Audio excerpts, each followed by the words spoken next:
Assalamualaikum warahmatullahi wabarakatuh. Kembali lagi di Bitalk bersama saya Okta. Kali ini kita akan membahas dan berbincang-bincang tentang fenomena Pak Ogah yang sedang marak di Bandar Lampung. Kali ini Okta bersama narasumber Abang Chandra. Halo, apa kabar Bang Chandra? Baik. Gimana kabarnya? Alhamdulillah baik. Nah, kali ini Okta bersama Bang Chandra yang merupakan salah satu Pak Ogah di Bandar Lampung sedang berada di perlintasan jalan, tepatnya di persimpangan jalan Simpang Sultan Agung di dekat daerah PKO RW Halim. Nah, kali ini Okta bakal berbincang-bincang seputar tanggapan Mas Chandra, suka dukanya.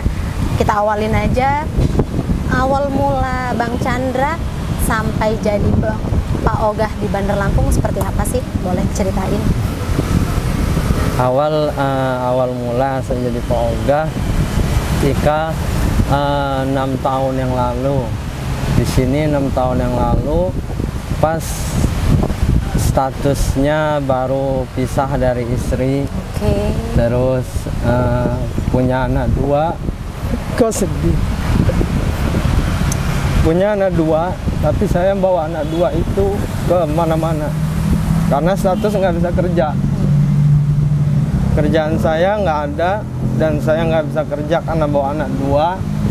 Saya statusnya duda dulu itu.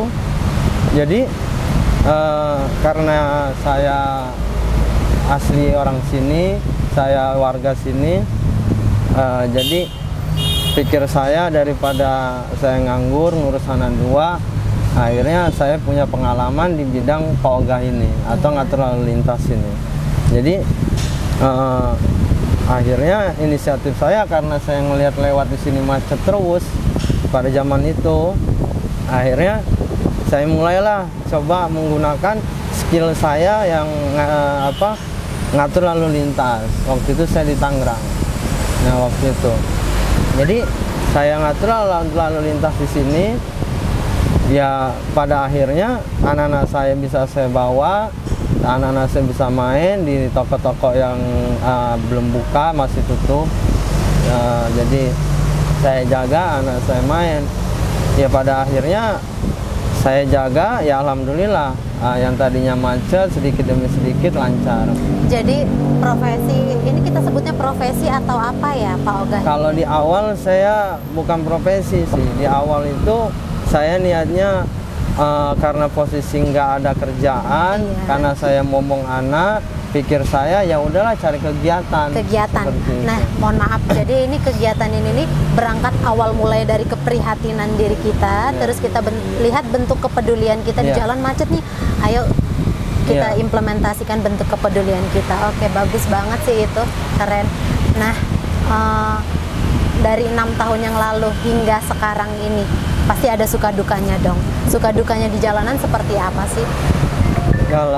Kalau suka duka banyak sih. Yang namanya orang-orang ya pengemudi itu bermacam-macam. Ada yang emosi, ada yang egois, ada yang nggak sabar, ada yang ya pengen cepet. Cuma karena kita ngatur lalu lintas ini kan menjaga yang namanya kesadaran pengemudi itu sendiri.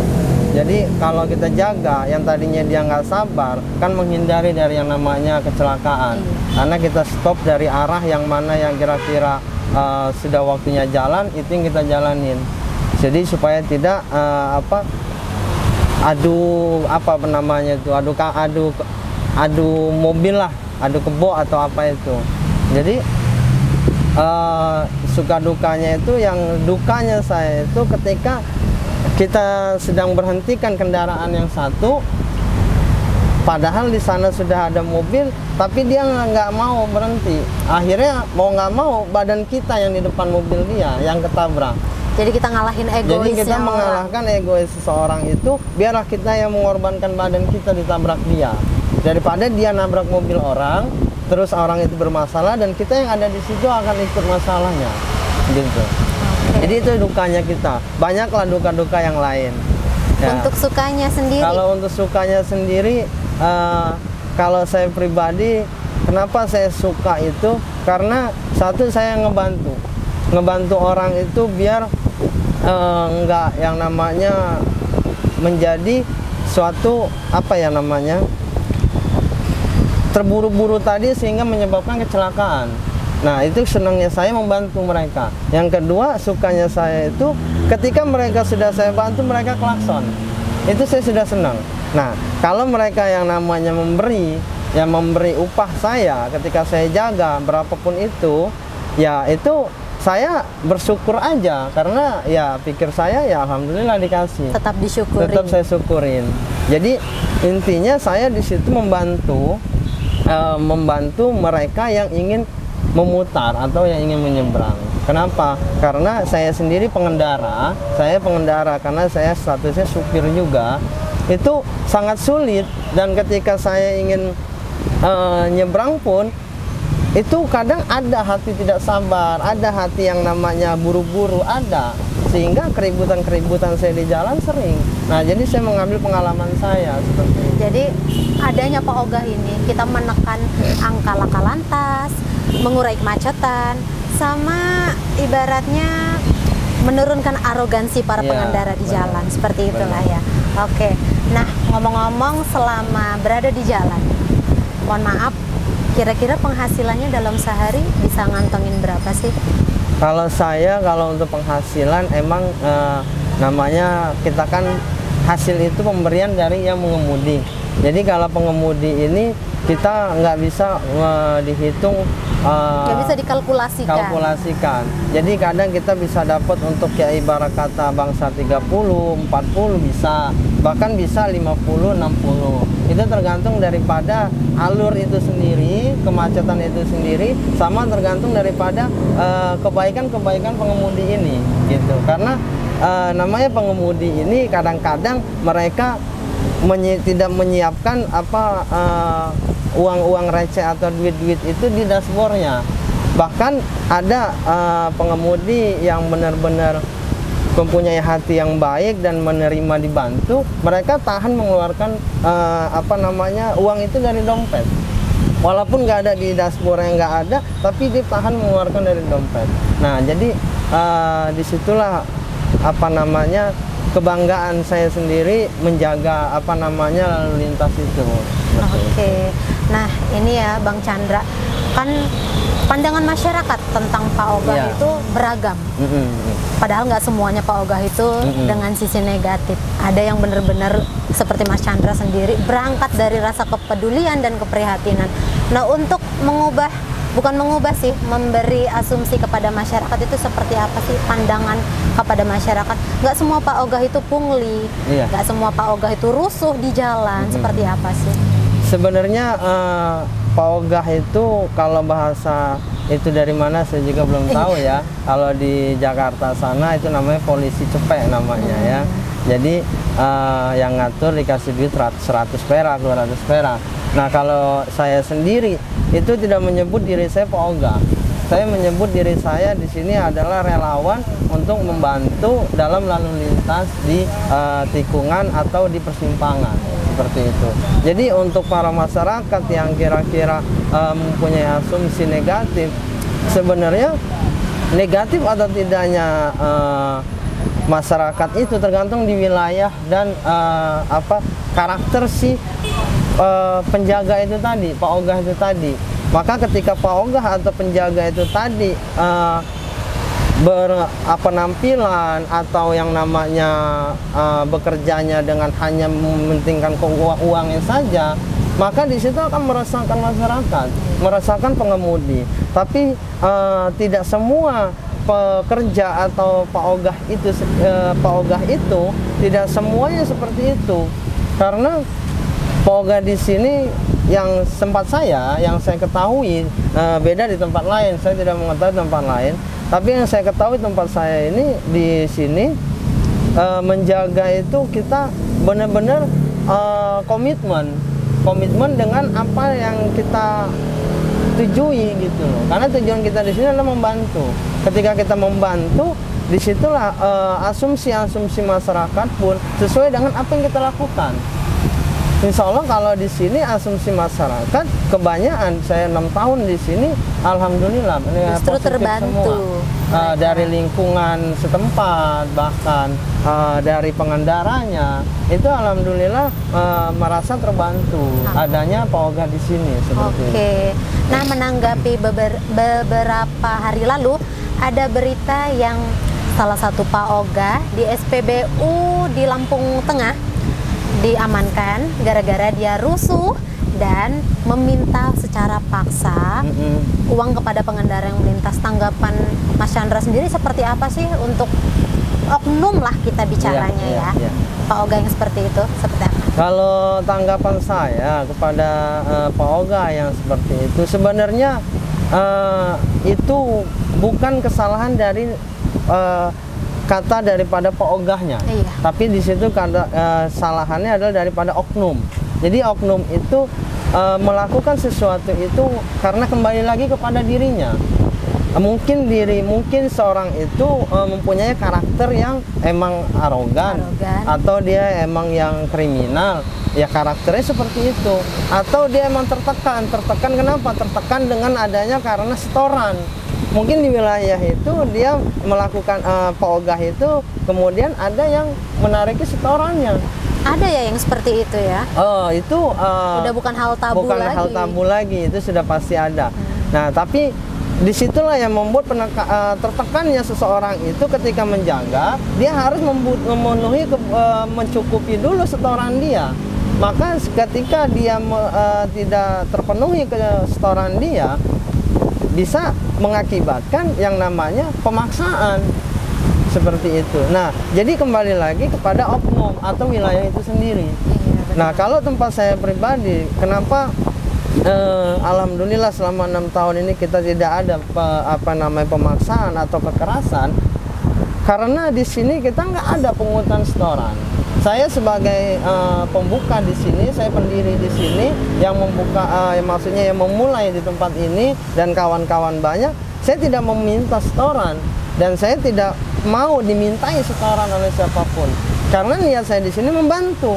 Nah, ketika saya membantu, ketika ada yang namanya minta setoran dan lain-lain, maka ketika saya niat membantu, hilang niat saya. Ketika saya mendapat setoran, akhirnya saya mendapat suatu, oh ini pekerjaan tetap. Ketika pekerjaan ini saya sudah capek tidak dapat uang, maka saya akan bereaksi. Nah, itulah reaksi yang akan menimbulkan tadi.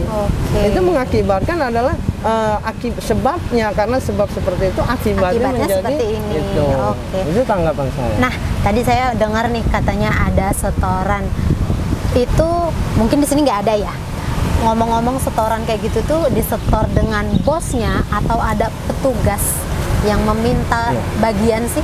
Kalau saya berpendapat begini, kalau setoran itu, kalau saya melihat secara pengalaman saya, bukan tempat saya ya, tapi pengalaman saya ketika di luar, itu saya sebagai pembuka wilayah, saya sebagai yang memulai.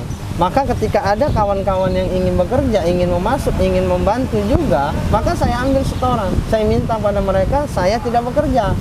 Jadi saya mengambil mereka, saya memantau mereka. Itulah saya bisa menjadi mengambil setoran dari mereka.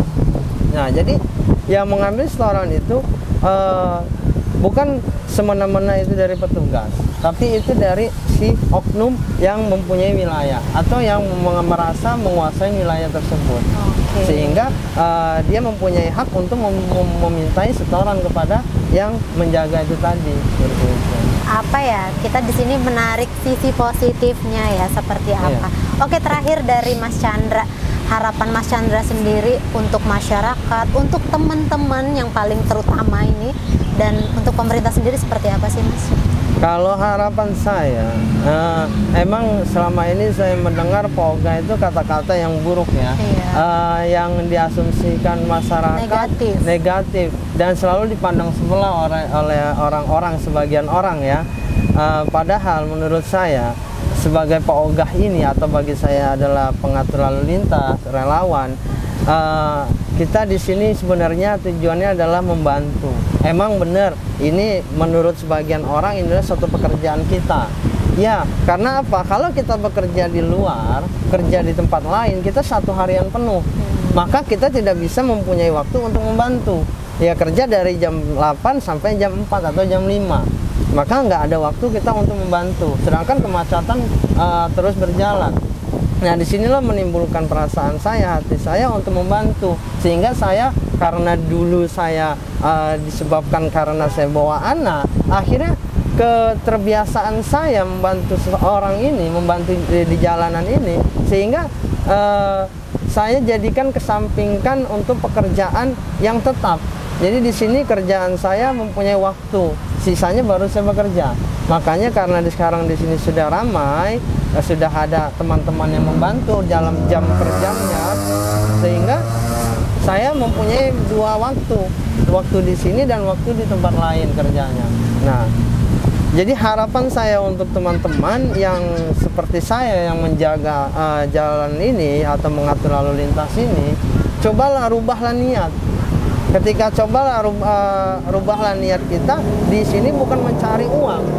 Kita di sini mencari yang namanya amal ibadah lah. Kalau saya bilang secara dalam agama saya, ibadah membantu orang. Nah, kalau kita membantu, maka hasil itu akan sesuai apa yang kita lakukan.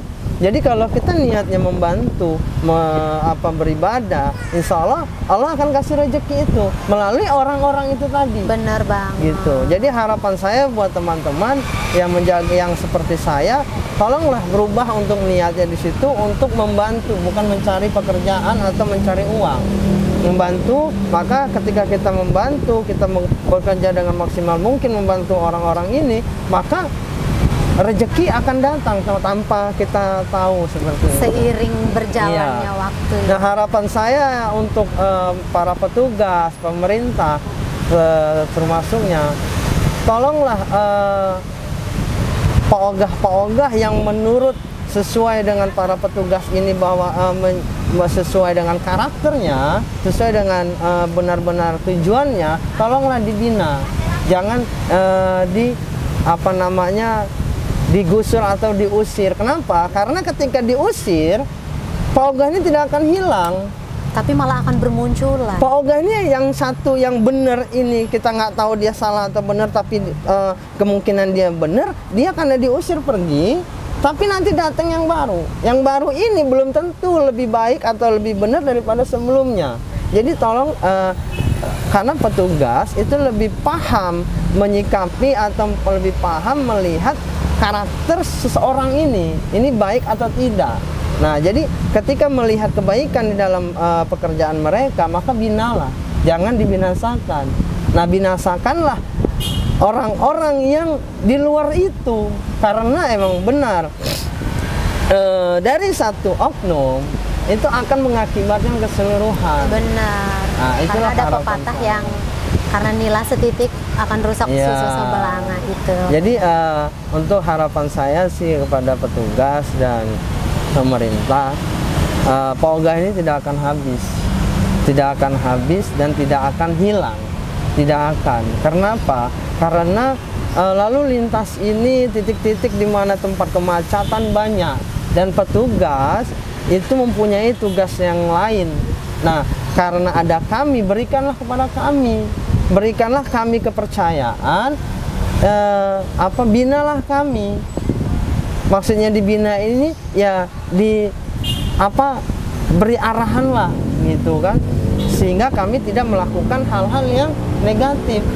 Jadi apabila kami dibina di situ, maka kami dapat meringankan pekerjaan-pekerjaan mereka. Seperti itu. Oke deh, ini obrolan dari kita berdua. Jadi paogah itu sebenarnya nggak semuanya berasumsi dari masyarakat, nggak semuanya negatif kok teman-teman. Jadi tergantung penilaian masyarakat seperti apa. Paogah itu justru notabene-nya yang katanya hanya pungli atau gimana, mereka tuh justru membantu loh. Berangkat dari keprihatinan dan kepedulian tentang kemacetan di jalan, mengurai kemacetan, mereka ini benar-benar berangkat dari keikhlasan. Soal mereka diberi uang, itu bukan pungli, tapi atas dasar terima kasih dan apresiasi para pengendara. Untuk pemerintah sendiri, pesan dari Mas Chandra, kami tolong dibina, bukan untuk dibinasakan. Mungkin itu aja obrolan kita hari ini. Makasih Mas Chandra, mudah-mudahan obrolan kita menginspirasi dan membuka asumsi masyarakat tentang Pak Ogah itu justru membantu kita semua. Terima kasih, mudah-mudahan kita senantiasa diberi kesehatan dan murah rezeki. Saya Okta, terima kasih. Assalamualaikum warahmatullahi wabarakatuh. Waalaikumsalam.